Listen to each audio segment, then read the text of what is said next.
She was left next to a dumpster in a pile of trash. Just this little bitty dog that has no defense.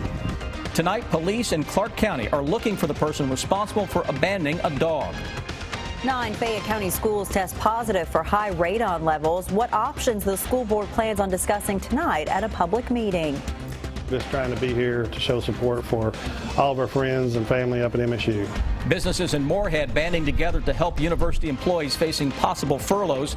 How they're helping the employees' wallets. Coming up.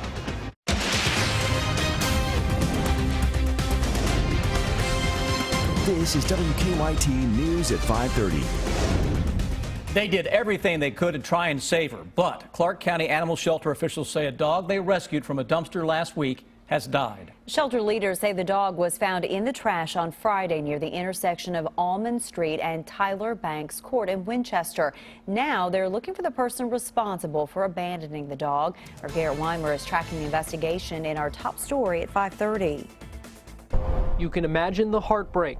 Finding a dog Friday in a pile of trash beside a dumpster, neglected, alone, and hurt. Our hope was that we would get her treatment and she would be able to recover and she would know the love that dogs deserve, that all animals deserve in a home, but she didn't get that chance. The director of Clark County's animal shelter says they took the dog, a 6.5-pound Yorkshire Terrier mix, to the Boonesboro Animal Clinic, but there was little they could do for her. She died there Saturday from an infection. It's awful when it's any animal, and then you think just this little bitty dog that has no defense. The shelter's now working with Winchester police to find whoever did this and prosecute them. Folks have chipped into a reward fund to help with the investigation. That reward has grown to $1,200. Well, it gives us hope that we're gonna find the person that did this, that people do care, that things that happen to this dog are not the common thing. People do care about their animals, and people are willing to help an animal that they've never met because they all deserve a chance. In Winchester, Garrett Weimer, WKYT. Shelter leaders say they also hope to raise $400 to help pay for the dog's care. The Fayette County School Board is holding a public meeting tonight to talk about how they will deal with high levels of radon in 9 of the schools. The meeting begins at 6:30 tonight at the Board of Education. Our Monique Blair is there waiting for the meeting to start. Monique, what options are they considering? Well, Sam, first of all, the school board will need to approve about $571,000 at tonight's meeting, and that money will be used to lower the levels of radon in those 9 schools. Now, the Fayette County Public Schools are not mandated to test for radon, but they began testing anyway in 2014. The EPA recommends that homes don't have a radon level of 4 or higher, so the Fayette schools also go by that standard. Now, the 9 schools that have tested positive for radon levels of 4 or higher are Bryan Station High School, Booker T. Washington Intermediate Academy, Harrison Elementary, Leestown Middle School, Lexington Traditional Magnet School, Mary Todd Elementary, Russell Cave Elementary, Scapa, and Sandersville Elementary. Now, when this issue was brought in front of the school board a week and a half ago, Superintendent Manny Kalk said he was in favor of whatever changes needed to be made in order to ensure the safety of the students. Because that's the most important piece, is to have a safe learning environment.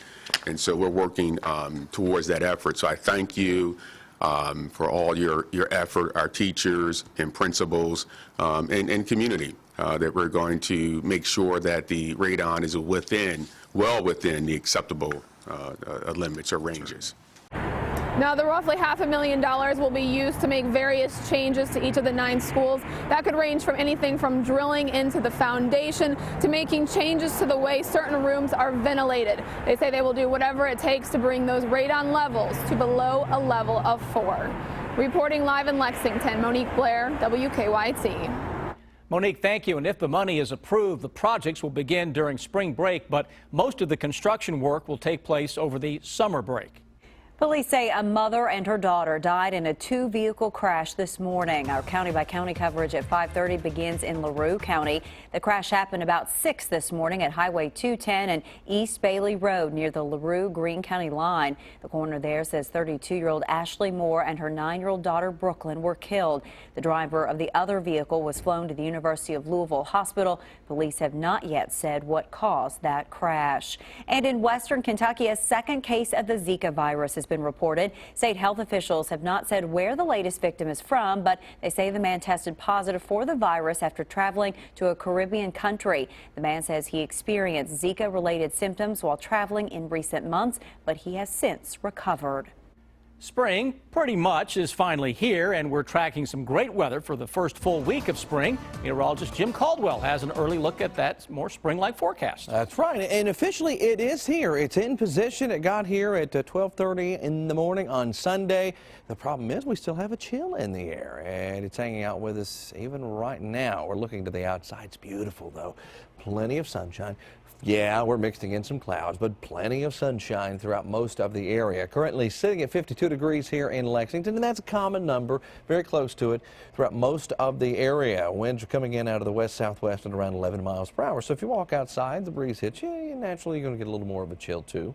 52 in Danville as well, 51 down the road into London, and you're going to find pockets probably on some of the car thermometers or maybe even your backyard thermometer in the upper 40s. So we have that with us. But notice just out to our west, temperatures are trying to shoot back up the thermometer to the low 60s, mid 60s. That's the flow for us that comes into play tomorrow, not tonight, because tonight we're still going to track some very chilly temperatures, probably enough to run into some frost or even a good hard freeze across parts of southeastern Kentucky. You can see the two different areas there, frost advisory and a freeze warning. Freeze warning a little bit deeper into the mountains, I think, where the higher elevations are, and that will likely be, especially in those low sheltered valleys, that's where you're going to run into some of those colder temperatures during the overnight hours tonight. But we are on a complete warming trend throughout the rest of the week. Even as we get toward the end of the week with another dip, it's still warm. We'll track all of it coming up in just a few minutes, guys.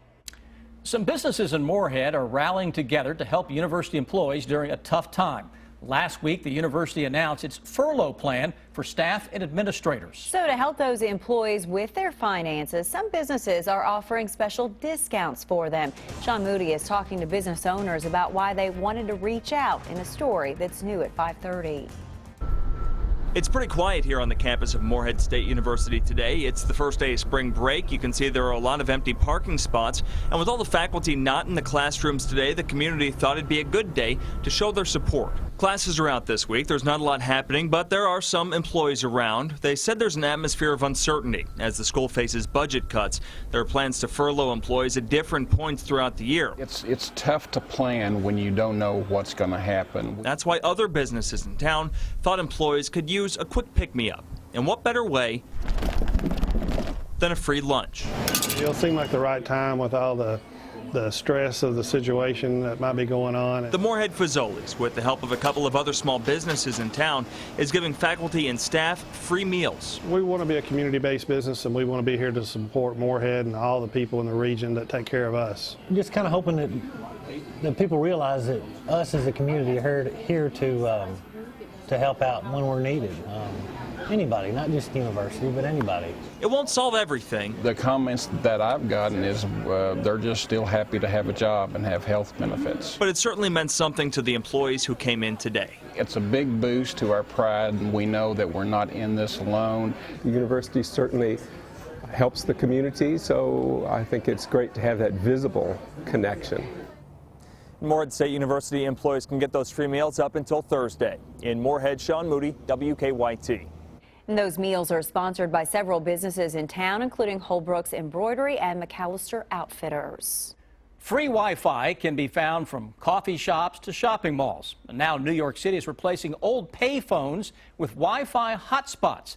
But public Wi-Fi can also pose a security risk.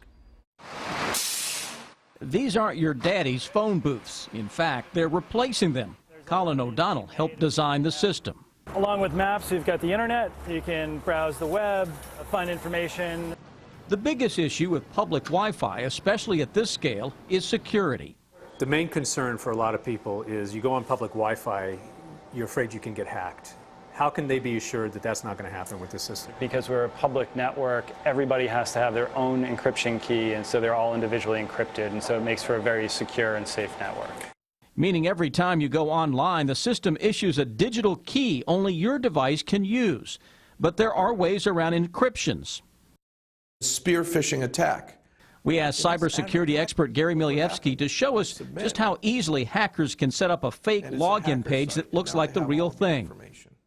They think they're connecting to a Link NYC wireless kiosk when in reality they're connecting to a malicious site and they don't know it. They're going to put in their credit card and credentials. It's going off to hackers. Milievsky says the best way to be safe is to never use public Wi-Fi for anything that involves personal information, credit cards, or banking. There's always a give and take between convenience and security.